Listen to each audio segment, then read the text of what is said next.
So we're gonna start off with training camp. Right. I'm gonna defer to our training camp expert right here. Who, in your opinion, who was a standout in training camp?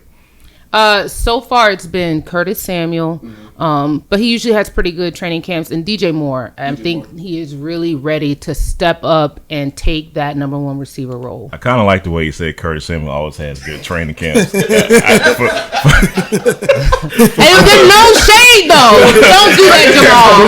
There was no shade in that. Okay, all right. There was no shade. All Curtis right. Samuel is a weapon. He's a speed guy, and hopefully he'll be able to stay healthy. All right, cool. Now, have you seen anything this year as opposed to anything different from years past that has you mentioning his name first? Curtis? Yeah. I mean, there seems to be a bit of a confidence level there. I feel like getting the playing time that he got last year, now coming into camp this year, he kind of feels more comfortable with things, and I see it with DJ too. And they kind of have this rapport among them, where they consider themselves the young guns. In the locker room last year, him, DJ, and Dante, they call themselves the young guns. And so they bring this little swag to the team that I think is needed to balance some of the vets that are on there. Okay. Right. And they take that role, proudly. And so I feel like there's that youthful exuberance coupled with that bit of maturity that comes with going through this for the second time. Okay. Now, you mentioned Dante. Have you watched the All or Nothing? Okay. He wasn't happy with the way that he was portrayed. With you having more of a bird's eye view than the average fan, was he portrayed the right way, so to speak? Was it accurate? I don't know if it was accurate. I think that they picked, there had to be, in those type of things, there has to be kind of like the villain. And he kind of played that villain role, I think, in that series. But amongst the team, nobody looks at him as a bad teammate or a guy who doesn't want to listen. I think that, that is also who he is. He's got, a specialist. They have this cockiness about him, and they have to have that cockiness about him. Really, the good ones do, right? Right. I was going to say I'd be more concerned if he just didn't care. You know what I mean? Like if he wasn't upset about the mistakes he made and being criticized for him, I'd probably worry more about that, man. So I kind of like to see it. So definitely. For all the reasons he said, translate on the field. Okay. What about the rookies? What are you seeing from the rookies? Brian Burns is going to be good. Okay. Where did he go to school, Rodney? With the crab legs. He has an explosiveness about him. That running back position will be really interesting with Holyfield and Scarlett. So we're trying to figure out who is going to really take that step. Holyfield has kind of been like a fan favorite. Okay. Really. With him coming in as a undrafted free agent with the name associated with it, with him, and so look out for that who comes out of that fray and makes the roster. Gotcha.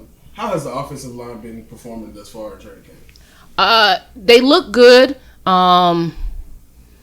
Little has had a bit of a rough time. I heard. Yeah, he's a little raw. He's raw, but it's not. I mean, it's early. Right. Usually with linemen, they have to get in a rhythm. They have to, they really thrive off of kind of being in that group setting. They haven't. You got to understand, they haven't even played a game yet. Right. In training camp, they do 11 on 11 drills, but it's very, you never have time to get in a rhythm. Gotcha. So they may run 3 or 4 plays and then the second team will go in.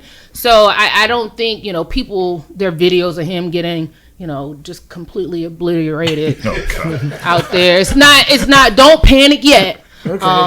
Pilardi, we still don't know what's going on with him. I mean, the Ryan Khalil thing blew me though. Oh yeah, I was gonna ask you about that. I'm like, whoa. Yeah. He's in the movies, I heard. And New York is the top market. He paid $8.4 million. I guess that makes it pretty easy. Did you get were you able to gauge any reaction from the team when that was made public? No, we really haven't had access to them since it was made public. They were off, and then they came for Fan Fest, and really only it was kind of like a scrum environment. Most of the guys were ready to speak to their families and stuff who were there. So nobody really asked the question. I don't know if anybody will ask the question. Guys are so media savvy. I don't think they're going to come out and say how they really feel like, dude, like, he's shady. But, you know, they're going to say, oh, well, you know, you wish him luck. But when you're willing to give a guy who's played, 30 years, $8 million? Yeah. I mean, I don't think anybody's going to be mad at that either. So it's kind of like, Yeah. So every year that I went to training camp, like, the team always reaches this point where they're fighting each other because they're just ready to go out and just hit somebody. Like, they're so sick of seeing each other playing against each other. It's like, all right, I gotta go hit somebody. Have they reached that point just yet? Not quite. Holyfield got into it with I don't remember the guy's name, but when the refs came in, the ref had blown the whistle. He kind of held his block a little long, and it was kind of bit like. See, I asked the important question, like, who fighting? Like, yeah, you know, so who fighting? But there have been no but you know what? I think, you know, before the Super Bowl season, Josh Norman and Cam kind of had that scuffle. Yeah. Like, sometimes you need that. You know, Cam said in the interview that there's really no, like, he's his jovial self, but there's nobody on the team right now who'll go back and forth with him. Yeah. Like, that was Thomas Davis. So Thomas Davis had the presence. He had been here for a while. Right. And he was good. So, you know, they kind of had that offensive, defensive type of jarring. There's nobody on the team that really has that edge. So we'll see. We'll see what happens. Okay, so I'm going to give you a name. And I want you to just, the first word that comes to your mind, let me know what it is. And I just want you to elaborate on however you want to, okay? I'm nervous about this. Will Greer. He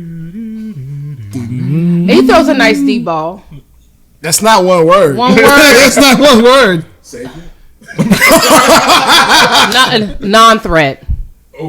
Oh, please elaborate. Will Greer is not, all of this talk like Will Greer is going to come and take Cam's spot. No, there is the degree of separation between these two guys is so large. Like, don't even think that he is remotely a threat to Cam Newton's job. Yes, he throws a nice deep ball every now and then, but this man is not. I don't care how much y'all want to see him come in and threaten Cam Newton. There's no threat.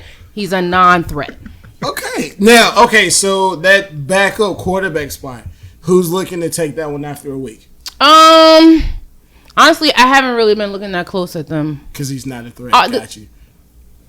I mean, it's really been about how Cam, because it's really Cam. Like, it's not. Yeah. The number 2 guy will be so far below. I mean, it's such a drop off that, you know, we've been more looking at, okay, how is Cam looking? What is his, you know, this new throwing motion that he has? How is his shoulder feeling? How does he seem to be coming back? Because, you know, that backup slot is the backup. Okay. So I think I'll pay attention more to that in the preseason games when they get more PT, but it's hard to really gauge that in practice. So, speaking of backup, how has Rashawn Golden been performing? That was my next question. There's a reason why Trey Boston was brought in. Ooh. I'm not even gonna lie to y'all. It's just, listen, I'm not saying that he's been terrible, but you know that position has been a weakness, and they improved it with the signing of Eric Reed. But I mean, we saw what happened last year when who was brought in that game and completely got burned the whole time. I don't know. It was all over. Well, which game are you talking about? Mike Adams. No, the safety. Mike Adams? Not Mike Adams. Gosh, I'll remember the name. Anyways, so yeah, their safety, they were slow, and that secondary has been an area of weakness. So Golden has had his moments, but there's a reason why they brought in Trey Boston. Because all season, I kind of felt like the Panthers have made the right moves all off season. I mean, they improved the pass rush, which was obviously necessary. You know what I mean? They got the savior backup quarterback. You know, they filled a lot of holes, but all season, like, why don't they go get a safety? Like, I kept asking this all season. Like, it's one thing y'all obviously need. Go get them, and we'll talk about that a little later on in this segment. But yeah, I got one more question before we move on. Sometime last week, Cam Newton made a comment about he's feeling like he was during his rookie year.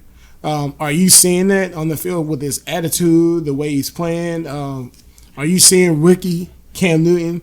Do you want to see rookie Cam Newton? I think, and I listened to that entire interview, and I think that what he said kind of got, I know, it got misconstrued. It wasn't like he felt like he was a rookie again. I think he felt like he's saying learning how to condition his body and learning what to do and how far he can take things, that kind of stuff. He feels like he's a rookie because he's learning how to do things differently. Okay. Not that, I feel like I'm a rookie again. It's more like, training myself, knowing what to do, when to take days off, being more of a vet. He feels more of a rookie role, learning how to be a true vet. Okay. That's what's up.